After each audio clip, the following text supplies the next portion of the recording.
کچھ لوگ جہاں بھی جاتے ہیں دوسروں کے لیے خوشی کا باعث ہی ہوتے ہیں، اور کچھ لوگ دوسروں کے لیے صرف تب ہی خوشی کا باعث ہوتے ہیں جب وہ وہاں سے چلے جاتے ہیں۔ اپنے کانوں کو بند رکھیں اور اندھے بن جائیں، ورنہ مخلص لوگوں کے چہرے آپ کو زندہ لاش کر دیں گے۔ آپ مکھیوں کو اس بات پر قائل نہیں کر سکتے کہ پھول کچرے سے زیادہ خوبصورت ہیں۔ میاں بیوی کا وہی جوڑا کامیاب ہے جس میں لڑکا کم گو اور لڑکی باتونی ہو۔ اگر کوئی آپ کو اہمیت دینا چھوڑ دے تو آپ بھی شکایت کرنا چھوڑ دیں اور خاموشی اختیار کر لیں۔ زندگی میں ساتھ دینے والے اگر بے بس یا لاچار ہو جائیں تو انہیں سنبھالا جاتا ہے، تبدیل نہیں کیا جاتا۔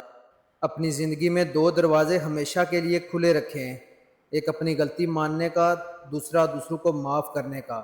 یہی اصل سکون کا راستہ ہے۔ مرد کے ساتھ ضد کرنا تمہاری ازدواجی زندگی کی ناکامی اور بربادی کا سبب بنے گا۔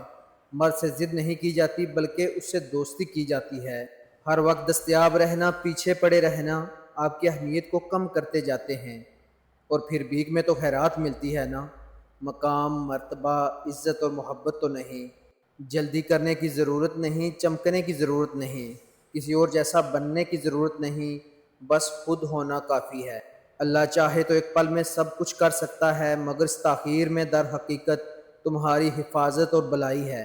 اگر چاہتے ہو کہ آنے والی نسلیں سچائی، دیانت اور محبت کا راستہ اپنائیں تو پہلے خود وہ راستہ چلو۔ کردار کی خوشبو نصیحت کے الفاظ سے کہیں زیادہ دیر پا ہوتی ہے۔ بدلو خود کو، سنوارو زمانہ۔ نسلیں نصیحتوں سے نہیں اعمال سے سیکھتی ہیں۔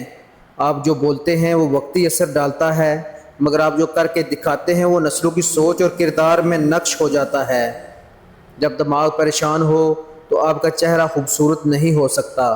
لوگ آپ سے ناراض ہو سکتے ہیں، آپ کا برا سوچ سکتے ہیں، آپ کے خلاف سازش کر سکتے ہیں، آپ کے خلاف جھوٹ بول سکتے ہیں، لیکن یاد رکھیں آپ سے آپ کا نصیب کوئی نہیں چھین سکتا۔